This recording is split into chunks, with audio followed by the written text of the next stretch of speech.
My name is Emma Clark. I am 35 years old, a wildfire insurance investigator in Portland, Oregon, and at 8:20 on a Saturday night, I walked into the Willamette Legacy Foundation Gala, expecting a memorial speech for my late husband, and saw his mountain cabin printed on the auction program as the headline item.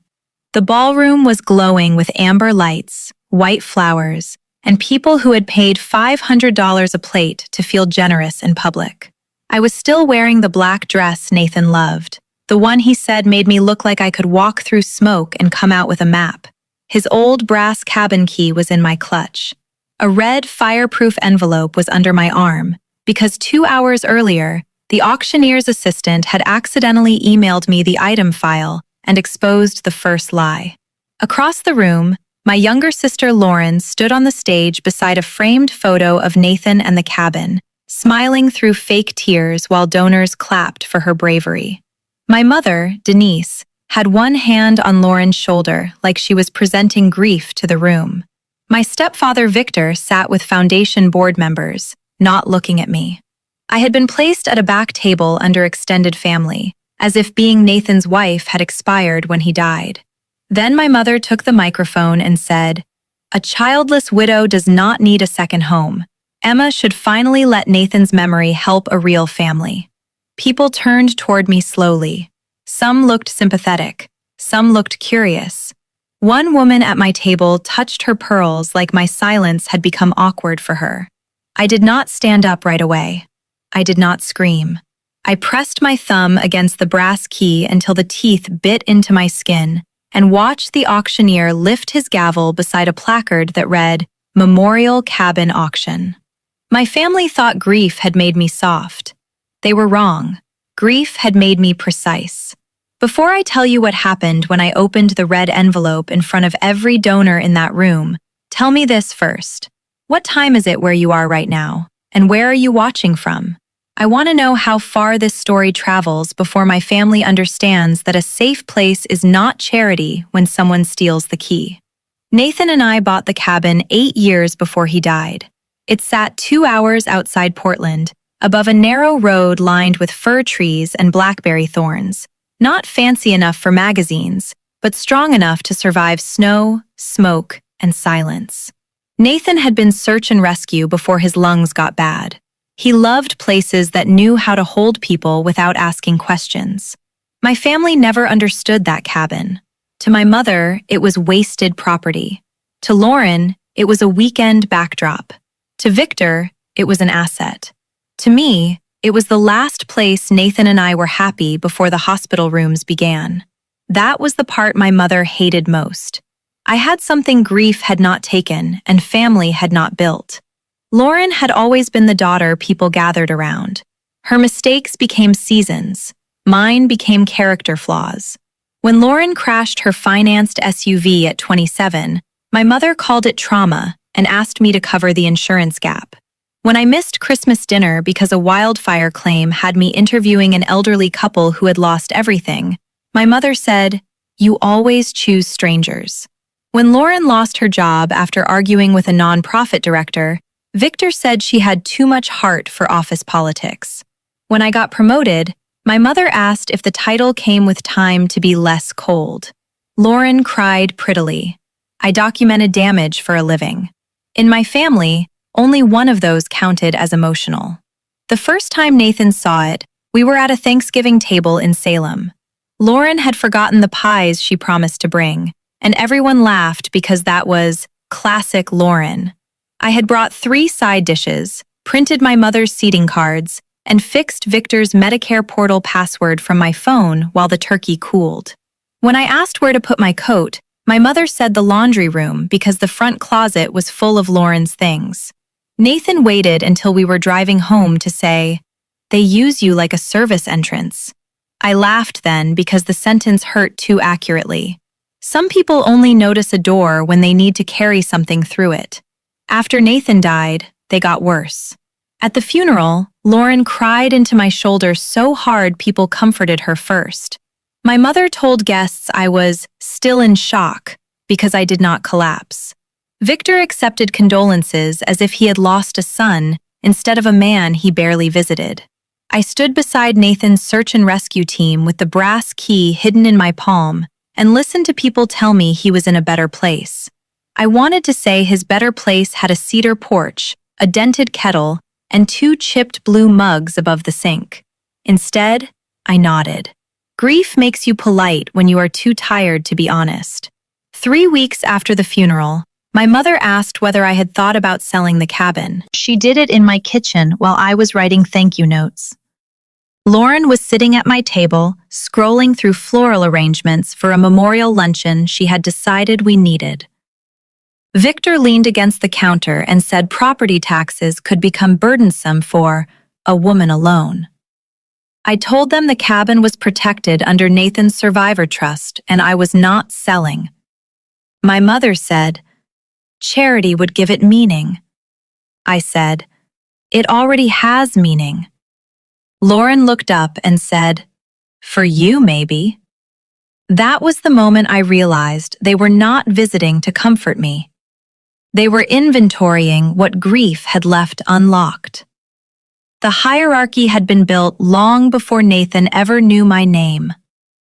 When I was 16 and won a state essay contest, my mother left the certificate in the car because Lauren had a dance recital the same night and needed everyone focused. When Lauren forgot her costume bag, I drove 22 miles to get it and missed the photo for my own award. My mother said, "You are better at handling disappointment."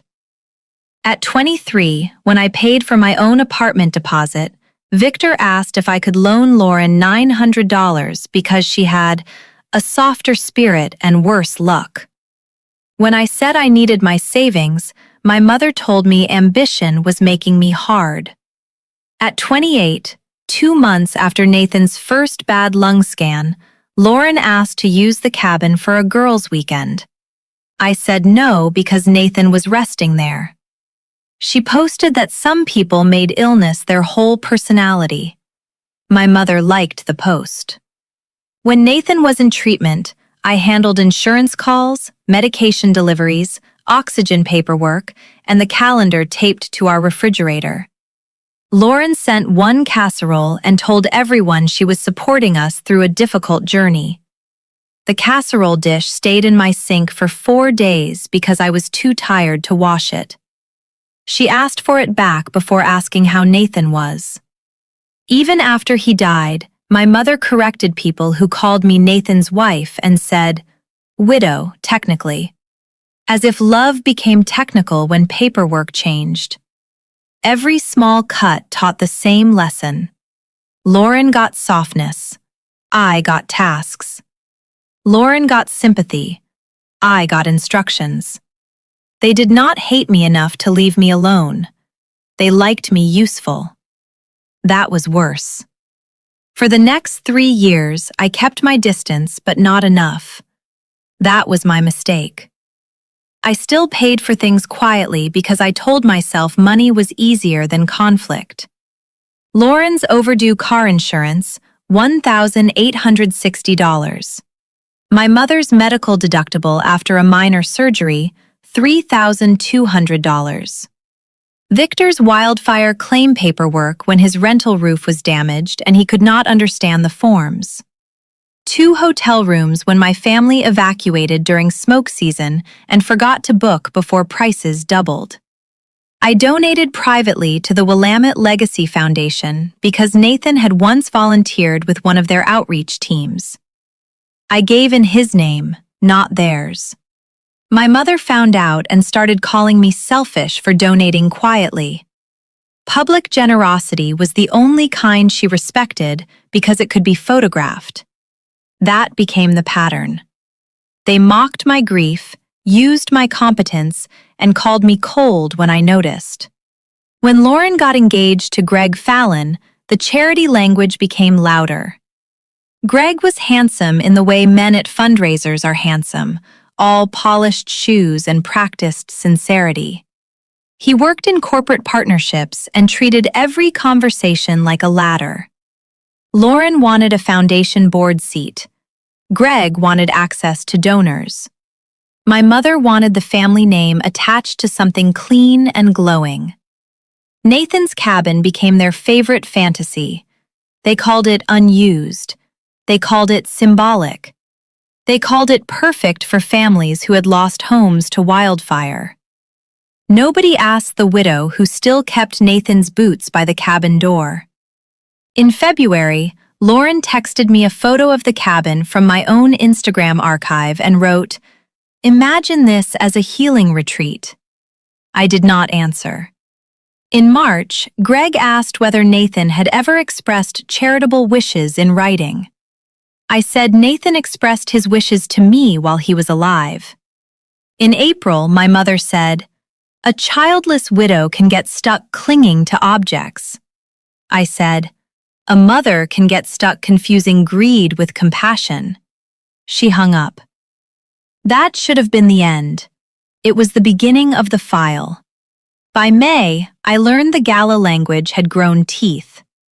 A draft donor packet described the cabin as a family healing retreat gifted by Nathan's loving relatives. Loving relatives. Not wife, not legal owner. Relatives. The packet said the first retreat would honor a young blended family represented by Lauren, Greg, and Mia, who understand the need for a safe place after loss. Mia had lost her biological mother at 10, and Lauren had been trying to become the inspirational stepmother in every room she entered. I did not blame Mia for that. Children do not choose the stories adults build around them. But I knew exactly why my mother loved the phrase, real family. It made my childless grief look empty beside Lauren's staged motherhood. It also made donors generous. 3 names had already pledged before the gala even opened. One promised $12,000 if the retreat could host families by fall. Another promised repairs. A third wanted naming rights for the porch. They had begun selling pieces of a place they had never been invited to enter. That is why I brought the whole envelope, not just the deed. One proof item stops a mistake. A sequence exposes a plan. I began noticing small things because my work had trained me to respect small things. A foundation newsletter mentioned an upcoming legacy property gift without naming it. Lauren posted a photo of herself in hiking boots with the caption, "Preparing something Nathan would love." Victor asked me for a copy of Nathan's memorial release form because he said the foundation wanted to reuse his photo for a tribute wall. I sent a watermarked copy, not the original. 2 days later, Greg asked whether my signature always looked that formal. I saved the text. Then, on the afternoon of the gala, while I was curling my hair with hands I could not steady, an email landed from Marcy Bell, the auctioneer's assistant. Subject line, "Item file for Clark Cabin, final verification." She had meant to send it to Greg. My name was still listed as property contact because the trust records were real, even if their story was not. I opened the attachment and felt the room narrow around me. Auction catalog description, donor pledge sheet, board approval note, a fake donation authorization with my signature at the bottom. Except the signature was copied from the old memorial release, down to the strange pause in the C where my pen had skipped. They had stolen Nathan's photo, my signature, and my grief in one document. The lie had paperwork now. That made it vulnerable. I did not call my mother. I did not warn Lauren. I printed everything, pulled the red fireproof envelope from my closet, and opened the section Nathan had labeled Cabin Records in his careful block handwriting. Deed, Survivor Trust Clause, Title History, Insurance Inventory, Notarization Requirements. His handwritten letter, folded around the brass key the way he had left it for me before his last surgery. Do not let anyone turn our safe place into their performance. I had read that line 100 times in private. That night, I finally understood it was not just comfort. It was instruction. At the gala check-in desk, Lauren tried to stop me before I reached the ballroom. She looked beautiful in a silver dress, her hair pinned back, her face shining with the kind of panic that can pass for excitement if people do not know you well. Greg stood beside her with a clipboard. "We need one quick memorial photo consent," he said. I looked at the page. The top sheet mentioned photo usage. The page beneath it referenced parcel transfer language. I could see the words owner authorization through the paper because the lobby lights were too bright and Greg was too confident. Near-miss moments are rarely dramatic. Sometimes they are just a page under another page. I moved the clipboard away. "No." Lauren's smile twitched. "Emma, don't make this tense." "Then stop hiding documents." Greg lowered his voice. "This is a charity event." I looked at Nathan's photo on the welcome sign behind them. "Then behave like honest people." Lauren whispered, "Mom said you might get emotional." Mom confuses emotion with eyesight. I walked past them before they could recover. Behind me, Greg said my name once, sharp and quiet. I did not turn. Public shame only works when you still want a place at their table. Inside the ballroom, the performance was already in motion. The foundation had placed Nathan's search and rescue helmet in a glass case near the stage. I had not approved that either. Donors in navy suits and gold bracelets read the tribute card and murmured about sacrifice.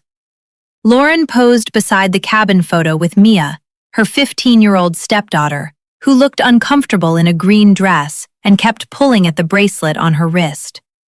Mia was the real family in their pitch, the child who supposedly deserved memory, land, and healing. She had no idea the cabin was never donated.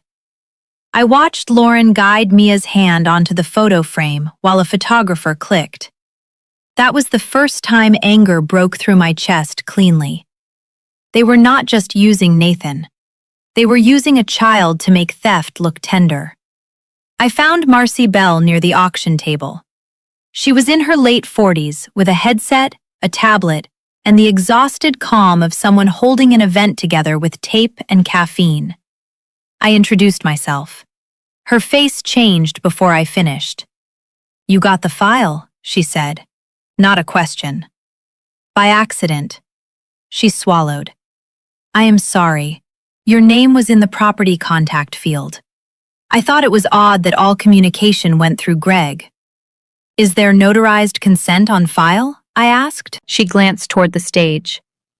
"The document in the file is signed, but I did not see a notary page." "There is no consent," I said. "Do not open bidding on that item until the foundation verifies ownership." She looked at the red envelope under my arm, then at the auctioneer, then back at me. "You need to speak to Daniel before the live auction." Daniel Price, the auctioneer, was already reviewing his cards. Marcy walked me to him, not dramatically, not protectively, just steadily. A good witness does not rescue you. A good witness keeps the room from pretending it did not hear. Daniel listened for 40 seconds, then asked one clean question. "Are you the legal owner?" I said, "Yes." "Can you prove it?" I lifted the red envelope. In less than a minute. He lowered the first card in his hand. The gavel did not fall. That small movement started the collapse. My mother saw me with Daniel and crossed the room fast. Victor followed slower, already calculating. Lauren stayed on stage with Greg, smiling too hard at donors who had begun to notice the disturbance. My mother reached me and said through her teeth, "Do not embarrass us in front of donors. You listed my home for sale." "Donation," she said. "Do not make it ugly." "Forgery did that." Her face tightened. "Nathan would be ashamed of how selfish you have become." That sentence landed exactly where she aimed it. For 1 second, the ballroom disappeared, and I was back at the cabin, watching Nathan try to carry firewood he was too weak to lift because he hated being watched carefully. Then I felt the brass key in my clutch and came back to myself. You do not get to borrow his voice. Victor stepped in. Your mother is only trying to help the community. No, I said. Lauren is trying to buy a board seat with my deed. His eyes flicked toward Greg. Too fast. It told me enough. Victor knew there was debt buried under the halo. Before I could say more, the foundation chair, Celeste Morin, joined us with 2 board members. She wore a dark green gown and the expression of someone realizing a $500 plate dinner might become a deposition. Is there a problem with the cabin item? She asked. My mother smiled. Family misunderstanding. I opened the red envelope. Property fraud. The board member nearest us stopped drinking. Marcy lifted her tablet. Daniel stepped away from the auction podium. The room had not heard everything yet, but rooms know when a performance starts to rot. Celeste asked for a private side room. My mother said absolutely not. The program was running. I said, the program is selling property I never donated. Celeste looked at Daniel. Daniel said, I cannot open bidding on disputed ownership. My mother finally lost the softness in her voice. Emma agreed privately.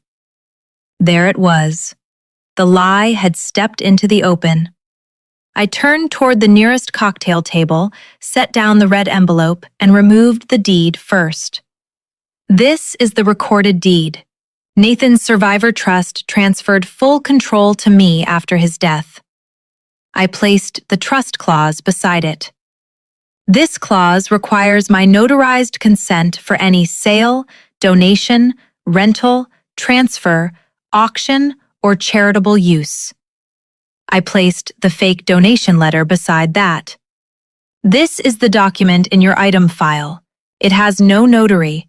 The signature is copied from an old memorial photo release. Marcy quietly opened the file on her tablet and confirmed, there is no notary attachment. One of the board members leaned closer. My mother said, she is grieving and confused. I pulled Nathan's handwritten letter from the envelope. I did not read it all. I read one line. Do not let anyone turn our safe place into their performance. Silence spread outward like spilled ink. Lauren stepped down from the stage. Greg followed her, face pale under the ballroom lights. Mia stayed where she was, looking between adults who had been using words she did not understand. Celeste turned to my mother. Denise, who provided the donation authorization? My mother looked at Lauren. Lauren looked at Greg. Greg said, the family supplied it. Which family member? Celeste asked. Nobody answered. That silence was the first honest donation of the night. Daniel returned to the microphone before my mother could regroup. Ladies and gentlemen, we are pausing the next auction item for verification. The room shifted physically then. Donors turned in their chairs.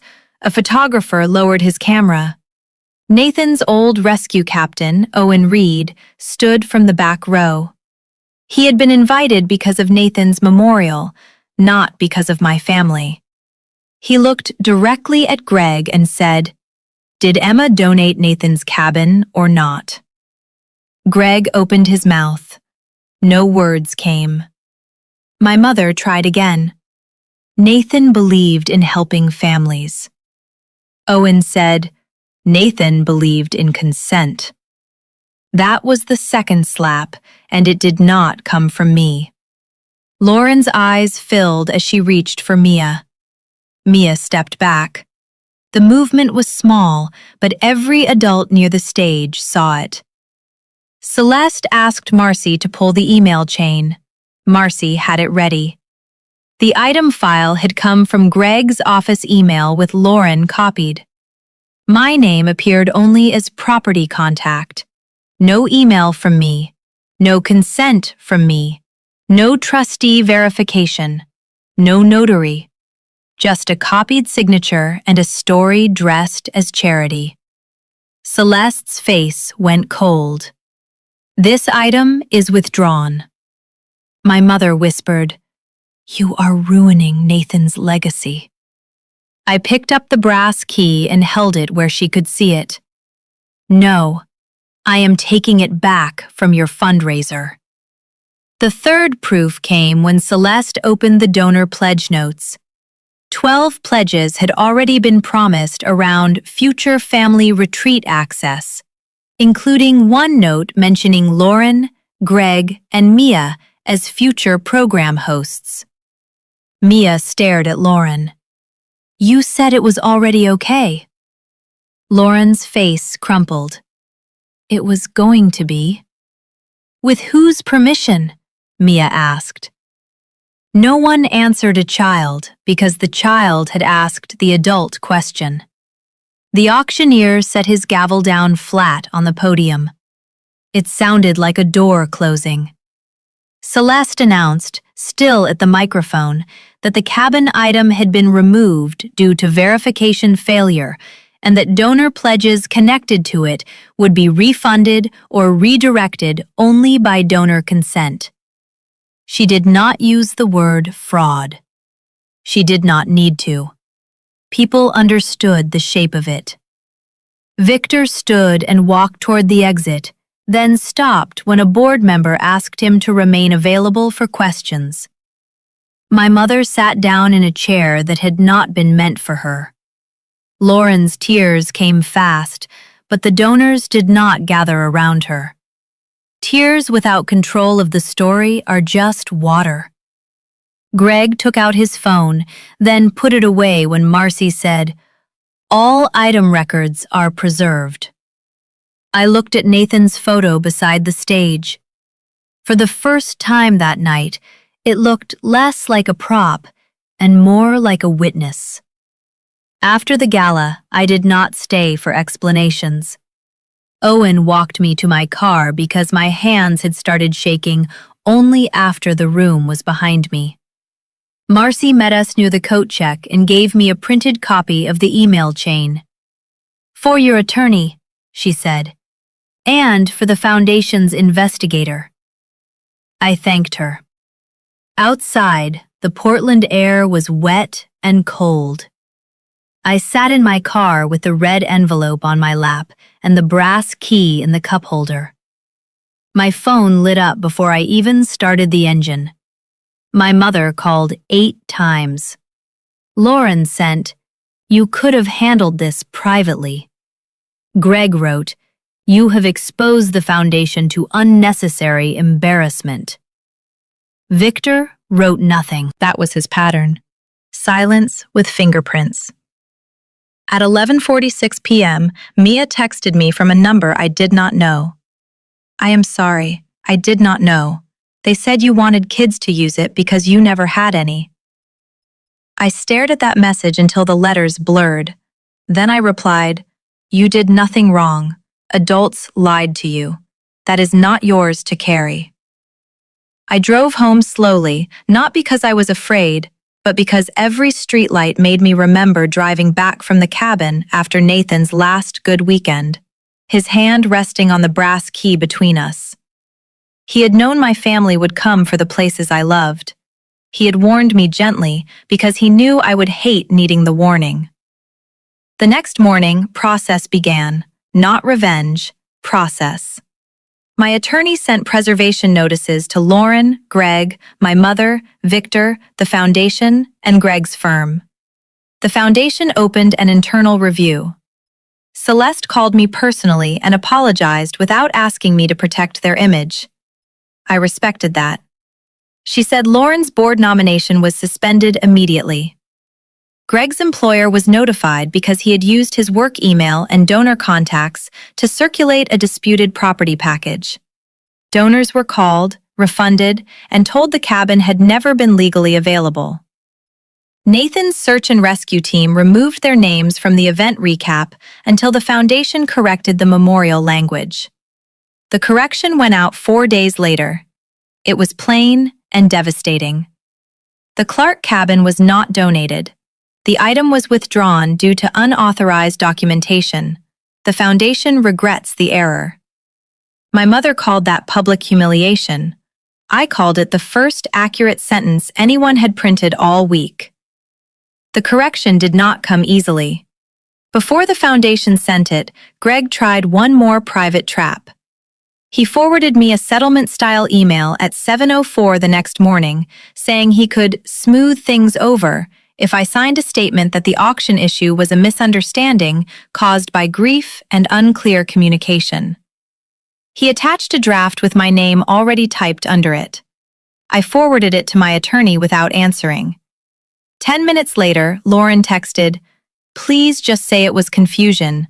Mia is reading comments." That was the line that almost worked, because I cared about Mia. Then Marcy sent a screenshot from Greg's group chat by mistake. It said, "If Emma admits confusion, the board may still save Lauren. Do not let her talk to Owen again." He had not been worried about Mia, he had been worried about witnesses. I saved that too. A lie gets smaller when the screenshot is bigger. My family moved through the usual stages. Outrage first. My mother left a voicemail saying I had chosen property over people. Lauren said I had destroyed her chance to do meaningful work. Greg said legal escalation would only hurt Mia. Victor finally emailed, not to apologize, but to ask if we could all agree that mistakes had been made on all sides. All sides is where guilty people hide when one side has the deed. I answered none of them directly. Through my attorney, I requested no contact regarding the cabin, Nathan's name, or any charitable use of his image. I revoked permission for the foundation to use materials supplied by my family. I changed the cabin locks, upgraded the gate camera, and filed a copy of the trust clause with a property alert service. Then I drove to the cabin alone. The road up was damp from early rain. Fir needles stuck to the windshield. The porch looked smaller than I remembered, but the air smelled the same: cedar, dust, and the cold metal of old tools. Someone had left a flyer under the door. Not a stranger. Lauren. It was a mock-up from the Gala package showing a smiling family in front of a cabin that was not theirs, with the headline, "Safe Harbor Retreat."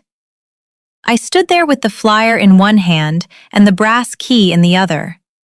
They had renamed my home before stealing it. That was when I finally cried. Not in the ballroom, not in front of donors, not where my mother could turn tears into evidence of instability. I cried on Nathan's porch because the house could hold it. After that, I worked. I swept the floors, washed the mugs, replaced the smoke detector batteries, and took photos of every room for the updated insurance inventory. I put Nathan's handwritten letter back in the red fireproof envelope, but I added the Gala program, the forged donation letter, Marcy's email chain, and the correction notice. The envelope was no longer only grief. It was protection. 3 weeks later, the consequences became visible. Lauren lost the foundation nomination. Her church group stopped using her as the face of community compassion.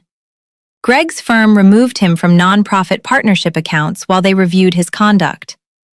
Donors who had been charmed by them became politely unreachable.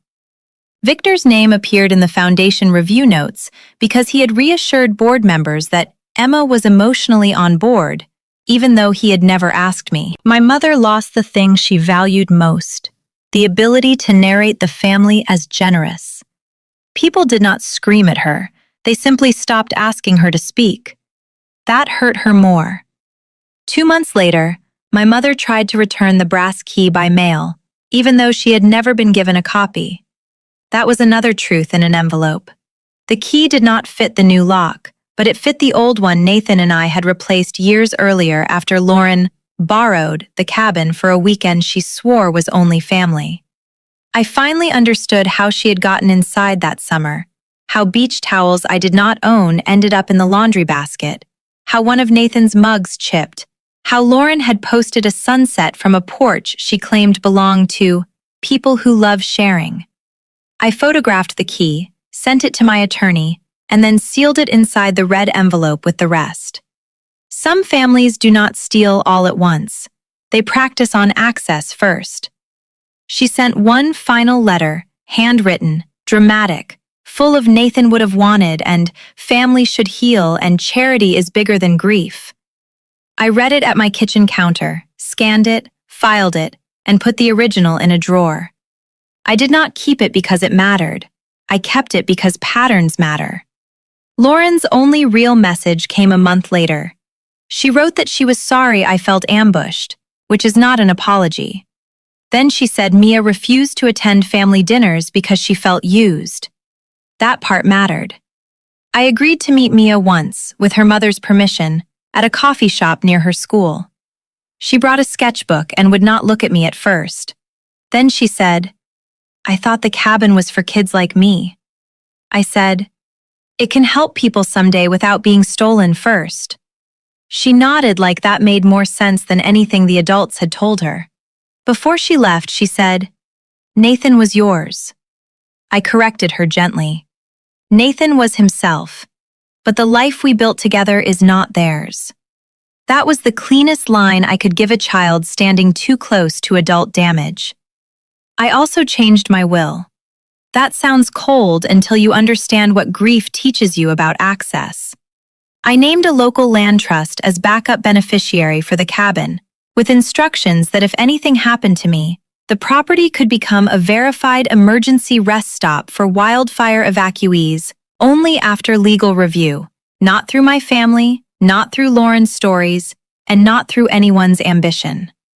Nathan's name would never again be used without a record beside it. That summer, I renovated the cabin on my own terms.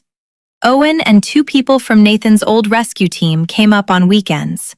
We fixed the porch rail, replaced a cracked window, cleared brush for fire safety, and installed a metal cabinet for emergency supplies. On Nathan's birthday, we sat on the porch with coffee in the chipped blue mugs and watched smoke haze soften the ridge. Nobody performed grief. Nobody photographed the mugs. Nobody asked me to turn memory into a campaign. Owen told a story about Nathan carrying an injured hiker 3 miles while complaining the whole time about bad trail signage. I laughed so hard I had to put my cup down.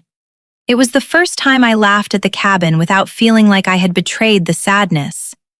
Rebuilding did not erase what happened. It gave the place back its right name. Not charity, not asset, not legacy property. Home. I also used part of the money I had once spent rescuing Lauren's emergencies to create a small legal document workshop fund for widows, wildfire survivors, and single women protecting property records, insurance papers, trust clauses, emergency inventories, and proof from relatives who think grief leaves doors unlocked. Marcy helped organize the first session through a different nonprofit. Celeste quietly sent a donation from her personal account. We taught people how to set property alerts, store copies off-site, read consent language, photograph valuables, and stop signing simple forms with hidden pages underneath. At the first workshop, a woman whose brother had tried to sell their mother's trailer while she was in hospice held up her folder and said, "I thought keeping records made me suspicious." I told her, "No, it makes you harder to erase." That is what the red fireproof envelope became. Not a shrine, not a weapon, a boundary with handles. I still go to the cabin. I still keep Nathan's boots by the door, though I finally clean the mud from them. The brass key hangs on a hook beside the window now, not hidden in my palm. The red envelope sits in a locked cabinet with updated copies, because love and paperwork can exist in the same room.